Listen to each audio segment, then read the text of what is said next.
bienvenue si vous nous rejoignez. Emmanuel Macron fait donc son entrée sur la scène internationale, sommet de l'OTAN aujourd'hui à Bruxelles et première rencontre notamment avec Donald Trump. Le nouveau président français va devoir prouver qu'il a une stature internationale. Mais comment est-il perçu de l'étranger? Qu'attend-on de lui? Eh bien, on va poser la question à mes invités. Alberto Toscano, journaliste italien, bonjour. Bonjour. Christopher Mesnou, avocat au barreau de Paris, New York et Washington, bonjour. Bonjour. Et Christian Schubert, journaliste, spécialiste de l'économie, correspondant à Paris de la Frankfurter Allgemeine Zeitung. Je l'ai bien dit? Très bien. Merci à tous les trois d'être là. Merci beaucoup. On va tout de suite aller à Bruxelles, justement, rejoindre notre journaliste qui est sur place, Marie Chantray.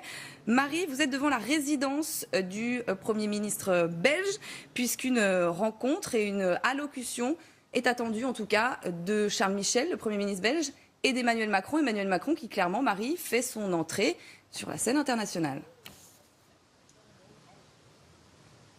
Première étape en effet d'Emmanuel Macron dans cette longue journée marathon diplomatique pour le président français, ici vous l'avez dit avec le Premier ministre belge. Mais ce qui sera observé, scruté de très près aujourd'hui dans cette journée, c'est cette rencontre et ce déjeuner en tête-à-tête d'1h15 environ avec le nouveau président américain. Deux nouveaux présidents ensemble, vous le savez, c'est un classique du genre en marge de sommets internationaux. Ces rencontres bilatérales, un déjeuner qui aura lieu à l'ambassade des États-Unis, une capitale belge entièrement quadrillée par les forces de l'ordre, désertée par ses habitants et survolée régulièrement par des hélicoptères. Donald Trump qui a appelé Emmanuel Macron au lendemain de sa victoire à la présidentielle, un premier signe de sympathie, mais c'est pour l'instant le seul, car s'il devait avoir un point commun, les deux hommes, c'est d'avoir raflé la présidence de leur pays en seulement un an. Ils étaient donnés outsiders, les observateurs ne leur donnaient pas vraiment de chance, mais ils ont gagné l'élection présidentielle de leurs deux pays. Mais sinon, entre un Emmanuel Macron tourné ouvertement vers la mondialisation et un président américain très protectionniste, il n'y a pas beaucoup d'affinités. Au menu des discussions ce midi, plusieurs sujets de divergence également, notamment au sujet de l'alliance de l'OTAN, de son financement, de son avenir. Une implication européenne plus importante, c'est la volonté du président américain, et une implication également dans la coalition anti-Daesh. Il sera également question de l'accord de Paris sur le climat avec un président américain extrêmement climato-sceptique. Voilà de nombreux sujets, mais il s'agit aujourd'hui d'afficher une photo de famille, une poignée de main historique, les divergences et effectivement ces discussions plus compliquées, ce sera certainement pour plus tard. Merci Marie. Marie Chantray et Margot Bachelier en direct donc de Bruxelles. Emmanuel Macron a-t-il une stature internationale? En tout cas, c'est cette question qui a été posée sur la plateforme Gov, une plateforme de citoyens français. 56% oui, 44% non. Alors sur 71 000 et quelques votants français. Mais on va se poser la question à l'étranger. Alberto Toscano. La réponse est oui. Emmanuel Macron a une stature internationale. C'est comme ça qu'il est perçu en Italie, en tout cas? Sans aucun doute. Et il y a une grande attente en Italie, mais je dirais dans l'Europe tout entière, par rapport à la présidence d'Emmanuel Macron. Et pourquoi alors? Qu'est-ce qui fait qu'il a cette stature internationale finalement? Il avait plus que François Hollande? Pour trois raisons. La première, il a gagné une élection en étant l'alternative à un candidat populiste qui inquiétait l'Europe et le monde. La deuxième est que ses propositions de réforme sont appréciées par les autres pays parce que les autres pays veulent une France capable de se relancer, de se réformer. Et la troisième, justement pour ça, cette France, la France macronienne ou macroniste, est attendue par les autres Européennes parce qu'il y a un besoin de relancer l'Europe en tant que telle. Et la France d'Emmanuel Macron est considérée capable de relancer l'Europe avec une entente avec l'Allemagne, j'espère avec l'Italie, avec l'Espagne. Et justement, alors en Allemagne, qu'est-ce qu'on en pense d'Emmanuel Macron sur sa stature internationale? Oui, il était plus que bienvenu. Il y avait même une espèce d'enthousiasme. C'est un symbole de jeunesse, de modernité, aussi d'innovation et rénovation politique. Alors, très positif, l'image. Il y avait quelques soucis, mais c'est pas la majorité, quelques soucis que ces plans européens vont coûter cher aux Allemands. Mais ça, il faut voir. Hein. Les plans sont pas encore là, sur la table, ils sont pas encore détaillés. Il faut discuter sur ça. Hein. Mais en principe, non, il est perçu dans une façon très positive. Ça, c'est l'image. Hein, mais maintenant, bien sûr, on attend Emmanuel Macron sur le plan des réformes. Alors, qu'est-ce qu'il va faire? Est-ce qu'il va aller jusqu'au bout par rapport au droit de travail, par exemple, comment il gère la question des déficits, etc. Mais pour le moment, le début est vraiment très, très positif. Et alors aux États-Unis, parce que c'est vrai qu'on a fait le parallèle, c'est toujours un peu compliqué, mais ce côté hors système, anti-système qu'a voulu montrer Emmanuel Macron, il s'est prétendu de ça, c'était un petit peu ça aussi pour Donald Trump, même si on n'est pas du tout dans les mêmes visions et les mêmes personnages. Mais qu'est-ce qu'on en pense aux États-Unis d'Emmanuel Macron? Écoutez, le grand crainte aux États-Unis, c'est que l'Europe allait être prise par cette vague de populisme qui avait frappé l'Angleterre ou le Royaume-Uni d'abord et les États-Unis par la suite. Donc il y avait un soulagement côté américain chez la majorité des gens que la France n'a pas cédé à cette vague populiste. Bon, après, il est jeune, il est très à l'aise en anglais, il a quand même dans une vie antérieure été dans le milieu des affaires, ce qui est assez rare, pour ne pas dire inédit, chez un président de la République française. Alors, concernant M. Trump plus particulièrement, c'est vrai, les deux se ressemblent peu, sauf sur un point qui est fondamental, c'est cette radicalité que chacun a utilisée pour s'imposer, où un an avant, personne n'aurait donné comme gagnant ni M. Trump, ni M. Macron. Donc, bizarrement, malgré le peu de ressemblance qu'il y a entre eux, je pense qu'il y a quelques points sur le fond qui peuvent quand même faciliter la relation. Alors, on va y revenir, bien sûr, sur cette rencontre tant attendue entre Donald Trump et Emmanuel Macron. Mais tout d'abord, on va rester un petit peu sur l'Europe. Il y a eu cette rencontre, évidemment, très symbolique avec Angela Merkel dès le lendemain de l'investiture. Rencontre aussi dans la foulée avec Donald Tusk. Donc, on s'attend évidemment, enfin, on attend ce couple franco-allemand pour renforcer un petit peu, justement, l'Europe. Il parle de refonder l'Europe. On va écouter ce qu'en dit en tout cas Angela Merkel, ce qu'elle disait au lendemain de l'élection d'Emmanuel Macron. Emmanuel Macron porte l'espoir de millions de Français et de beaucoup de gens en Allemagne et même dans toute l'Europe. Il a mené une campagne courageuse, pro-européenne. Alors là, il y a deux choses, Christian Schubert. Il y a tout d'abord ce rempart contre le populisme, ce populisme ambiant qu'on a eu l'impression de voir monter en Europe. C'est ça? Oui, tout à fait. Il a cette image-là de ce rempart. On sent qu'elle est contente le lendemain de l'élection parce qu'aussi Marine Le Pen n'a pas gagné cette présidentielle. Oui, non, il était admiré en Allemagne parce qu'il a eu le courage de vraiment être pro-européen. Et aussi en Allemagne, hein, il y a pas mal d'euroscepticisme et il y a des hommes et femmes politiques qui n'osent pas vraiment de parler en faveur de l'Europe. Et ça, c'était perçu vraiment positivement. Mais oui, après, maintenant, il faut... C'est ça, parce que refonder l'Europe, une refondation, c'est ce qu'avait aussi promis François Hollande, finalement, et on a eu l'impression que c'est pas ce qui s'est fait. C'est vrai. Oui, c'est ça, en fait. On a déjà aussi entendu ce discours, finalement, peut-être en Allemagne, non? Tout à fait, tout à fait. Maintenant, il faut parler du concret. Hein. Alors, il faut parler de la sécurité, de la question des réfugiés, de la question économique. Hein. Sur le plan économique, c'est très important que la France, parce que c'est la deuxième économie de l'Europe, que la France monte économiquement et que l'embellie qu'on a là maintenant, que ça va continuer se renforcer. Hein. Et pour cela, il faut faire des réformes structurelles. Et après, mais il y a d'autres sujets où il faut vraiment faire plus d'intégration, je crois, sur la question de défense, de sécurité extérieure. On peut faire beaucoup plus.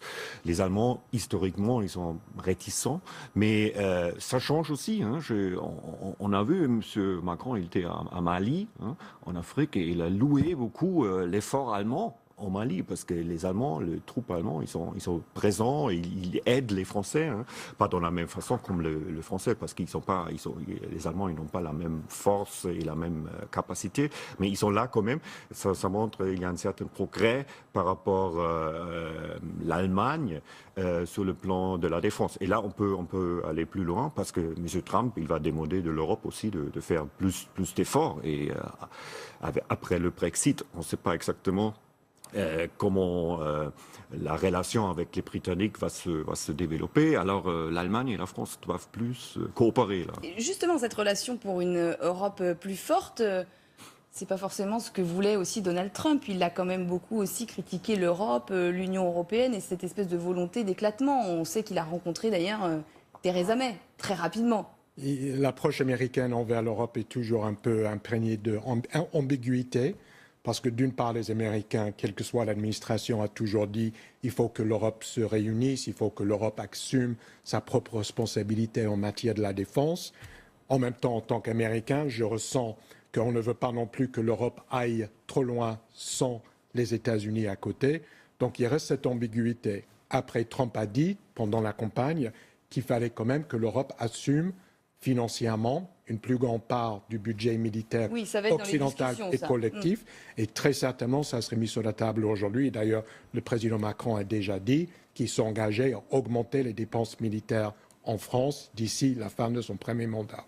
Sur la crise migratoire, Alberto Toscano, très important parce qu'évidemment, ça fait plus vraiment l'actualité, mais il y a toujours des gens qui continuent de se noyer dans la Méditerranée, des êtres humains qui continuent de traverser cette Méditerranée pour arriver en Italie notamment ou en France. Là, il est attendu aussi sur ce point-là ? Sans aucun doute, la présidence Macron sur ce terrain est très attendue par les Italiens et par les Grecs et par les Espagnols, sans aucun doute.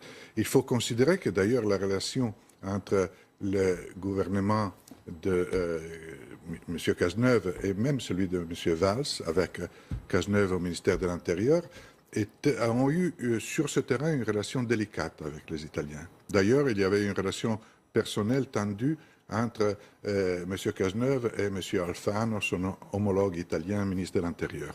Donc, aujourd'hui, les Italiens attendent de la France et de l'Europe une décision commune, des choix communs pour une politique intégrée sur le dossier de l'immigration. Soyons clairs, ces migrants qui arrivent en Italie après une traversée dramatique, hier encore il y a eu des dizaines de morts dans la Méditerranée, ces migrants en Italie ont la possibilité d'entrer en Europe, d'être accueillis en Europe et de faire en sorte que leur dossier, qu'il s'agisse d'une hospitalité pure et simple, voire d'obtenir le statut de réfugié politique. Leur dossier soit examiné par l'Europe avec une responsabilité européenne, et sinon, ils ont la possibilité d'être des clandestins en Italie et de futurs clandestins en France et en Allemagne.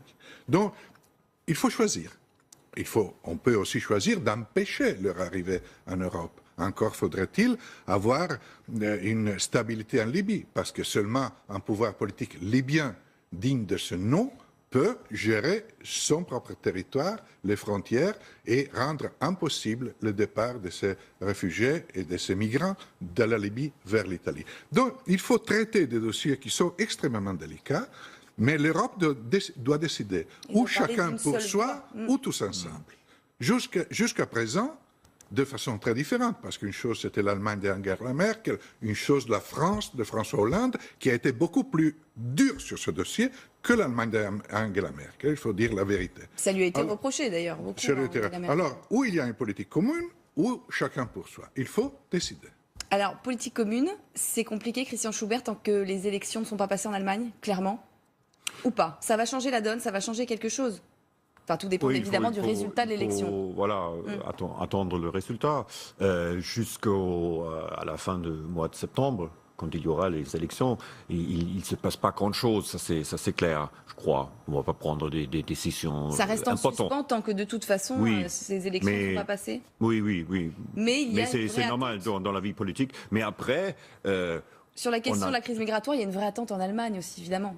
Oui, par tout les à fait, Allemands. oui, parce qu'on était un peu surpris par l'attitude de M. Manuel Valls, surtout. Hein, Manuel Valls qui a ouvertement critiqué la chancelière Merkel pour être trop ouvert par rapport aux réfugiés.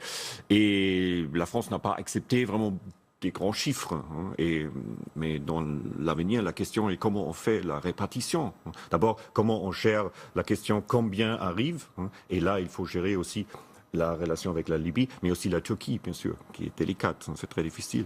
Mais la Turquie, c'est vraiment, dans cette question, c'est un allié. Hein, pour l'Europe, hein, qui empêche que beaucoup de réfugiés viennent en Europe. Hein. Voilà, c'est ça. Et à l'intérieur, il faut gérer la répartition. Et Emmanuel Macron, il était assez positif. On a eu l'impression que il est prêt d'accepter plus de réfugiés. C'est ce qu'on a entendu, c'est ce qu'on a cru comprendre. Il va falloir en tout cas éclaircir là-dessus les positions. Voilà, il doit mettre des projets concrets sur la table, sur ça. Alors, on l'a beaucoup... Allez-y, Alberto. Il faut surtout, tout à fait d'accord, mais il faut surtout faire en sorte qu'il y ait une stabilité politique en Libye. Nous, Européens, les Français en premier lieu, les Européens et l'OTAN, les Américains, ont choisi de déstabiliser la Libye.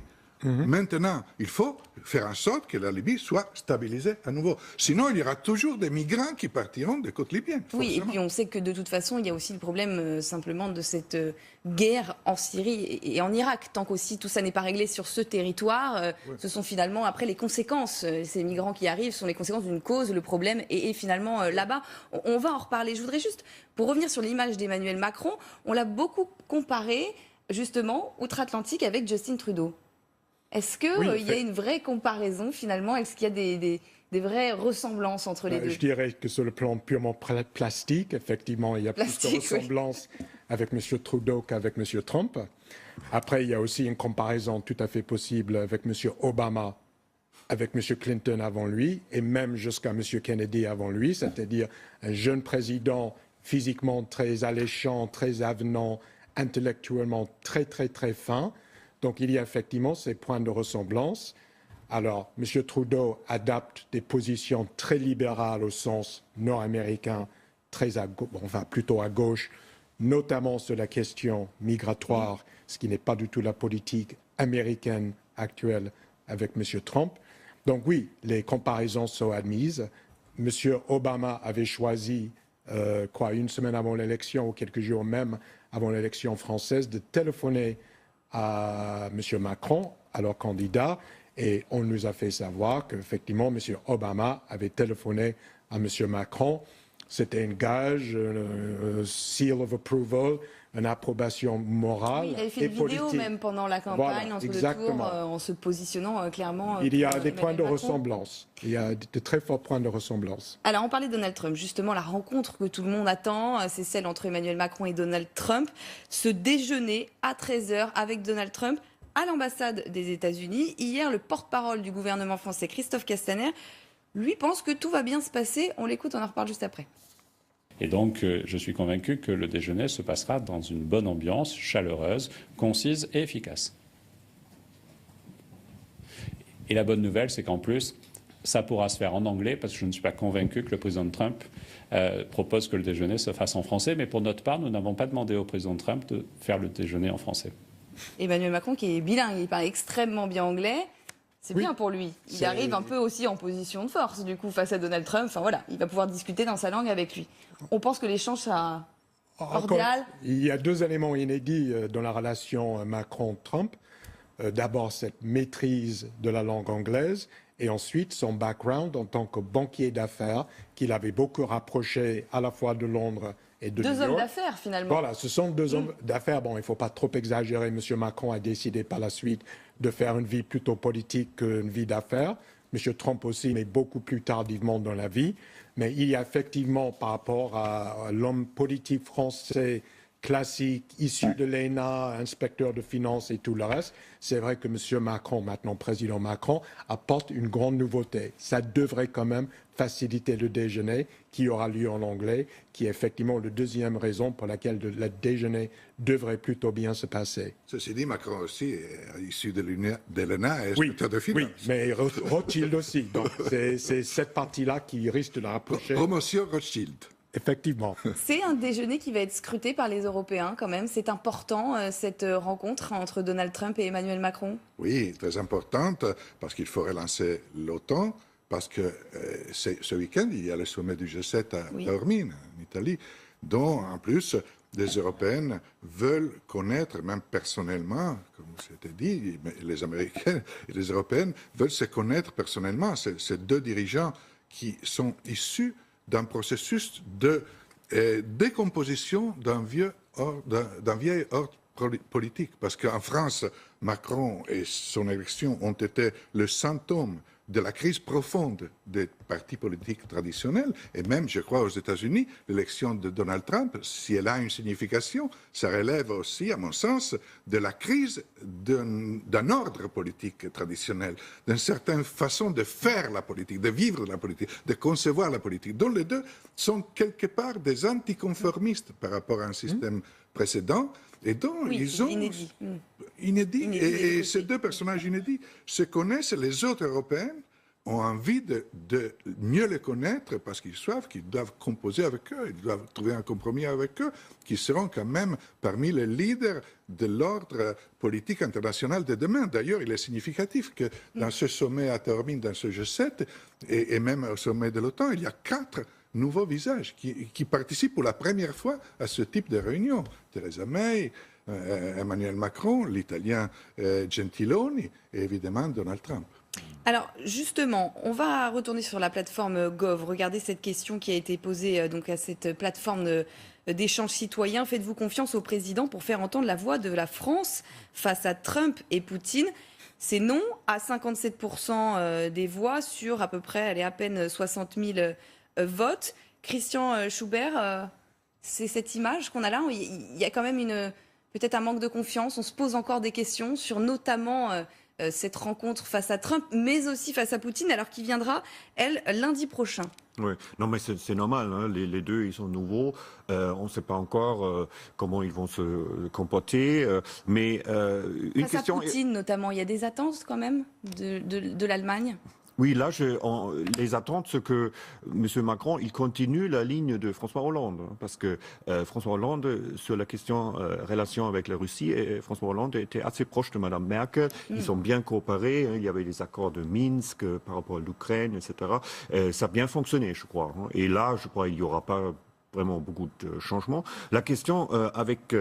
relation M. Trump, c'est aussi une question économique par rapport au commerce extérieur, hein, parce qu'on a eu ce grand projet de TAFTA, qui s'appelle TAFTA, hein, c'est un traité de commerce extérieur. Est-ce que M. Macron, est-ce qu'il est un libre-échangiste? Alors, est-ce qu'il est pour le libre-échange? Et parce que à l'autre côté, M. Trump, c'est un protectionniste assez assumé, n'est-ce pas? Et est-ce qu'ils vont s'accorder là? Est-ce qu'ils vont s'approcher? On ne sait pas encore. Il y a dans le programme, finalement, oui. Il y a dans le programme de M. Macron, il y a certains éléments qui sont aussi un peu protectionniste entre guillemets, ça veut dire il y a une espèce de Buy European Act, ça veut dire que l'État français, l'État européen, ils achètent des produits en Europe, etc.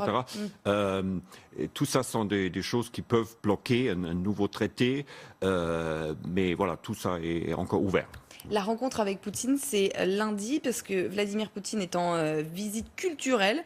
Il va avoir une exposition sur Pierre le Grand, qui était un tsar russe qui était venu en France, une expo à Versailles. Rencontre ensuite prévue au Grand Trianon.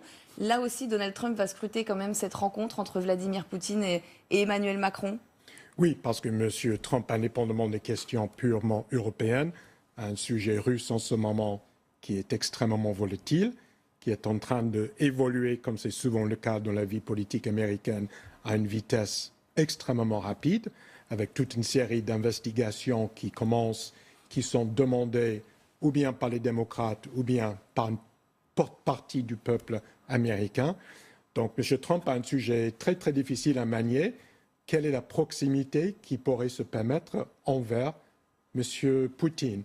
Alors, M. Macron, qui ne jouera pas le rôle d'intermédiaire proprement dit, pourrait quand même essayer d'amorcer une discussion sur la relation ou les relations entre l'Europe, la Russie et les États-Unis.